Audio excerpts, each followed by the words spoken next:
So what if I told you that most cybersecurity companies are fundamentally misunderstanding what's holding back their marketing success? It's probably not their agencies, their talent, or even the budget. It's something far more foundational. So let me be direct. You've probably built remarkable security solutions. Your engineering team is exceptional. Your technology is cutting edge, but the uncomfortable truth is that technical experience alone is not enough if your market doesn't actually trust you first.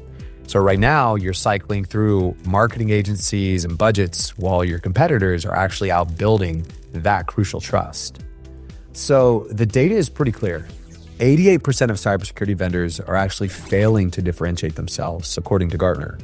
And even more concerning, 76% of security buyers say vendor marketing is more noise than it is signal.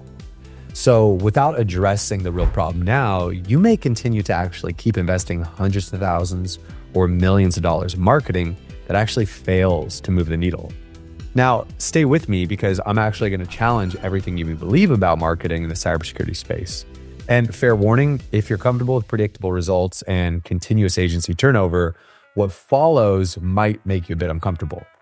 So let's address something that might be difficult to hear. Your deep focus on technical superiority might actually be undermining your marketing effectiveness. Now, the reality is that while you're meticulously detailing technical specifications, product features, your prospects may be tuning out. They're overwhelmed by cybersecurity vendors all promoting their AI-powered, next-gen, zero-trust solutions. According to a recent SANS Institute study, 73% of security decision makers say they're overwhelmed by vendor technical jargon. They don't need another architectural deep dive. They need to trust that you understand their challenges and their pain points. Your technical expertise is invaluable, but it shouldn't be your opening story. Think of it this way. In a world where everyone is shouting about their technology, the companies that connect on a human level stand out. And here's another challenging truth. Your attribution model is likely working against you. Consider this. Traditional marketing attribution models fail to capture 68% of the customer journey in complex B2B sales. Yet, many cybersecurity organizations still cling to these models as their primary measure of success. Your CFO requests broad marketing spend and ROI reports, while your actual influence on buying decisions go unmeasured. So let me try to illustrate this. Your marketing team is compelled to focus on surface level metrics because that's what your attribution models track. They're counting form fills when they should be measuring trust. They're tracking click-through rates when they should be tracking engagement. And when agencies can't deliver on these misaligned metrics, the cycle of turnover begins again. It's like trying to measure the impact of a long-term relationship by counting first dates. You're using outdated metrics from the early 2000s to track modern buying behavior.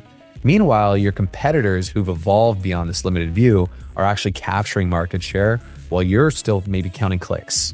So let's dive deeper and examine the core issue that's often overlooked, which is executive alignment. This statistic should grab your attention.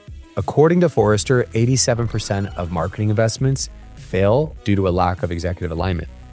So your CMO is working to build a long-term trust-based strategy while your CFO needs to see immediate ROI.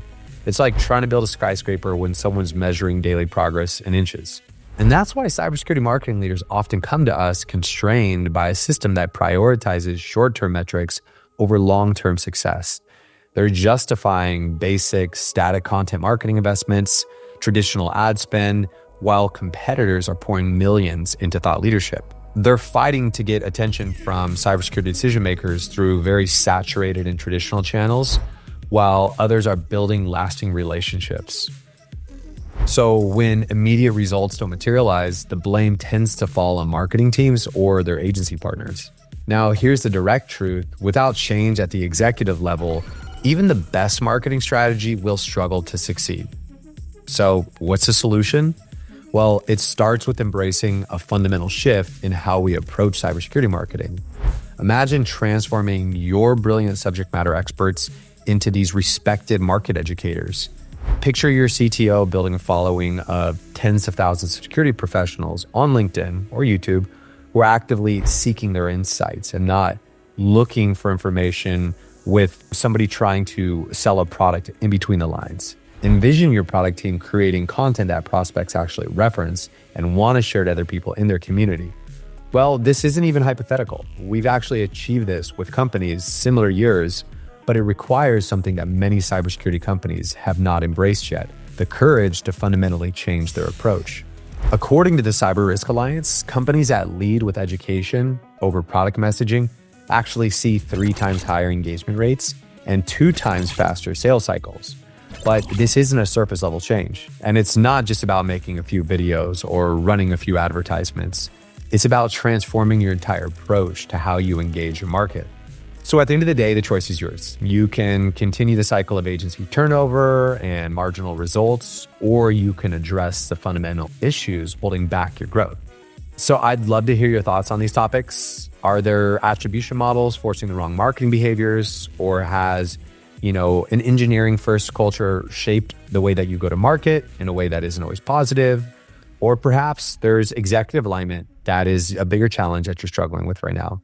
Either way, if you're comfortable, share your perspective in the comments, and I'd love to hear which of these resonates most with your experience.